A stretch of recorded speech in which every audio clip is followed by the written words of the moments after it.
Good morning sir. Very good morning. One of my subscribers అనేది కొన్ని questions అడగాలనుకుంటున్నాను sir. It is good time to ask sir. You can అమ్మా. Yeah sir. ఒక ఒక enquiry వచ్చేసి తను 2017లో పాస్ అవుట్ అయ్యారు సార్. ఓకే. తను గవర్నమెంట్ జాబ్స్కి ప్రిపేర్ అవుదామని తను ఐటీకి మూవ్ అవ్వాలని అనుకుంటున్నాడు సార్. ఓకే. తను ఎలిజిబుల్లా కాదా, తనకి రూట్ మ్యాప్ ఒకసారి చెప్పండి సార్. అంటే తను 2017లో పాస్ అవుట్ అయ్యాడు అండ్ గవర్నమెంట్ జాబ్స్ కి ప్రిపేర్ అవుతున్నాడు. Yeah sir. So government job తను ఎలిజిబుల్ కాలేదు.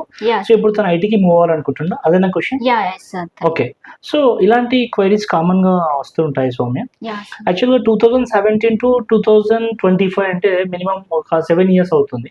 సో ఈ 7 years బ్యాక్గ్రౌండ్ లో ఉన్న వాళ్ళు ఏంటంటే చాలా మంది కూడా వస్తుంటారు, లైక్ మేము ఐటీకి మూవ్ అవుదాం అని చెప్పి వస్తుంటారు.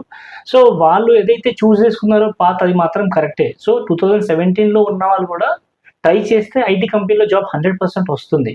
సో మీరు ట్రై చేసేటప్పుడు జెన్యున్ వేలోనే ట్రై చేస్తేనే ఆఫర్ వస్తుంది. లైక్ మీరు బ్యాక్ డోర్ అని చెప్పేసి లైక్ అలా ట్రై చేస్తే మాత్రం ఆఫర్ వస్తుంది, కానీ మీరు నిల్చోరు. ఎప్పుడైనా బ్యాక్ డోర్ ఎప్పుడు ట్రై చేయకూడదు, ఫ్రంట్ లోనే ట్రై చేస్తూ ఉండాలి. సో కొన్ని కంపెనీస్ ఏం చేస్తుంటారంటే like they people are watching your skills. మీకు స్కిల్ మంచిగా నేర్చుకున్న తర్వాత రిఫరెన్స్ కొన్ని ఉంటారు. లైక్ ఫర్ ఎగ్జాంపుల్ నాకు ఎవరైనా తెలిసిన వాళ్ళు ఉంటే మా కంపెనీలో మాట్లాడితే లైక్ రిఫరెన్స్ ఎవరైనా ఉన్నారంటే వాళ్ళు తీసుకుంటారు. తీసుకొని వాళ్ళు తక్కువ ప్యాకేజ్ ఇచ్చైనా సరే వాళ్ళని గెయిన్ చేసి వాళ్ళని పంపిస్తుంటారు. సో 2017లో పాస్ అయిన వాళ్ళకు కూడా ఛాయిస్ ఉంది. ఐటీ కంపెనీ అనేది ఏజ్ చూడరండి, ఏది చూడరు. ఐటీ కంపెనీ మేజర్గా ఏం చూస్తారంటే సోమే, 17లో పాస్ అయిన వాళ్ళకి వాళ్ళు 100% ఐటీ కంపెనీలో రావడానికి ఎలిజిబులే.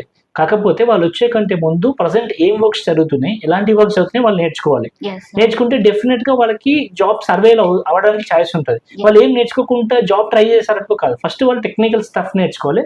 నేర్చుకున్న తర్వాత డెఫినెట్ గా వాళ్ళు ఉన్నది చెప్పొచ్చు, లైక్ నేను ఇలా చేశాను అని చెప్పేసి. వాళ్ళకి పాసిబుల్ అయితే లైక్ వాళ్ళ ఎక్స్పీరియన్స్ గా కూడా ట్రై చేయొచ్చు. కొన్ని కంపెనీస్ అనేవి ఏం చేస్తుంటారంటే, సో నేను వాలంటరీగా వర్క్ చేశాను ఎక్స్పీరియన్స్ గా, నేను ఇప్పుడు ఐటీ కంపెనీలో జాయిన్ అవుదాం అనుకుంటున్నా అంటే లైక్ అట్లా వాలంటరీగా వాళ్ళు చెప్పేసుకొని వాళ్ళు అడిగిన క్వశ్చన్స్కి ఆన్సర్ చెప్పారనుకో డెఫినెట్గా వాళ్ళు హైడ్ చేసుకుని వాళ్ళు 100% ప్రాజెక్టులు సర్వేలే అవకాశం ఉంది. సో 17లో ఉండి చాలా మంది గవర్నమెంట్ జాబ్స్ రాక విలేజ్లలోకి వెళ్ళి లైక్ వాళ్ళు ఏదో వ్యవసాయం చేసుకుంటూ ఉంటున్నారని మాకు కొద్దిగా చెప్తూ ఉంటారు. లైక్ అలా ఏమొద్దు, ఏం ఫెడప్ అవ్వద్దు. మీరు ఐటీ కంపెనీలో రావడానికి కూడా స్కోప్ ఉంటుంది వాళ్ళకి. సో ఈ విధంగా వాళ్ళు చూస్ చేసుకుంటే 100% వాళ్ళ ఐటీ కంపెనీలోకి వెళ్ళే అవకాశం ఉంటుంది సౌమ్య. సో ఇది మైట్ బి ఈ సజెషన్ వాళ్ళకి హెల్ప్ఫుల్ ఉండొచ్చు. yes sir, thank you sir for this guidance. so yeah ఇంకేమైనా క్వైరీస్ ఉన్నాయా? yes sir. ఒక అతను సబ్స్క్రైబర్ అనే ఒక క్వశ్చన్ సార్. ఏఐలో కంప్యూటర్స్లో వర్క్ చేశాను, 2 years ఎక్స్పీరియన్స్ ఉంది. తనకి యాడ్ చేసుకోవాలని, మాన్యువల్గా యాడ్ చేసుకోవాలని ప్యాకేజెస్ ఎలా ఉంటుంది, ఫ్యూచర్లో ఏమైనా ప్రాబ్లమ్స్ అవుతాయా అని తను అడిగారు సార్ క్వశ్చన్స్. సో తను ఏఐలో వర్క్ చేస్తున్నాడా? యా సార్, ఏఐలో కంప్యూటర్లో వర్క్ చేశారు, 2 years ఎక్స్పీరియన్స్ ఉంది. అంటే నాన్ ఐటీ జాబ్ చేశాడా, ఐటీ జాబ్ చేశాడా? Non IT. Yes sir. Yes. So తను నాన్ ఐటీ జాబ్ చేస్తున్నాడు. నెక్స్ట్ తను యాడ్ అంటే ప్యాకేజెస్ అనేది యాడ్ చేసుకోవాలని ఉంది సార్, ఫ్యూచర్లో ఏమైనా ప్రాబ్లమ్స్ అవుతాయా అని తన క్వశ్చన్ సార్.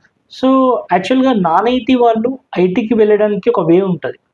చాలామంది నాన్ ఐటీ వాళ్ళు ఏం చేస్తుంటారంటే ఐటీకి వెళ్ళాలి అనుకుంటారు.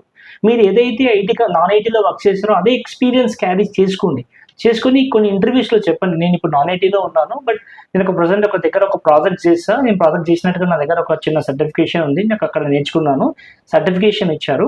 సో నేను ఇప్పుడు ఐటీలో మూవ్ అవుదాం అనుకుంటున్నాను, నా ప్రీవియస్ ప్యాకేజ్ ఇంత ఉంది అని క్లయింట్తో మాట్లాడాను, ఇంటర్వ్యూయర్తో మాట్లాడనుకోండి. ఇన్ కేస్ మీ కమ్యూనికేషన్ స్కిల్స్ వాళ్ళు మీరు ఏదైతే నేర్చుకున్నారో దానిపైన ఒక చిన్న మాక్ ఇంటర్వ్యూ పెట్టేసి ఒకవేళ మీరు బాగున్నారంటే డెఫినెట్గా వాళ్ళు హైర్ చేసుకునే అవకాశం ఉంది. సో నాన్ ఐటీ పీపుల్ కూడా చాలా మంది ఐటీలో అందరూ జెన్యున్గా ఐటీ ఎంప్లాయీస్ ఏమి ఉండరండి. 1 year నుంచి 2 year నుంచి 3 year నుంచి రెగ్యులర్గా ఉన్న ఐటీ ఇంజనీర్స్ ఏమి ఉండరు. ఓకే. సో అలా వాళ్ళకి డెఫినెట్గా యూజ్ అవుతుంది, ఐటీ వాళ్ళకి కూడా యూజ్ అవుతుంది అనమాట. నాన్ ఐటీ నుంచి ఐటీ వచ్చే వాళ్ళకి కూడా యూజ్ అవుతుంది సౌమ్య. యా చలో, ఇంకేమన్నా ఈ 2 queries లో ఏమైనా క్వైరీస్ ఉన్నాయా? ఇంకేం లేదు sir. Okay. Thank you Soumya. Thank you sir.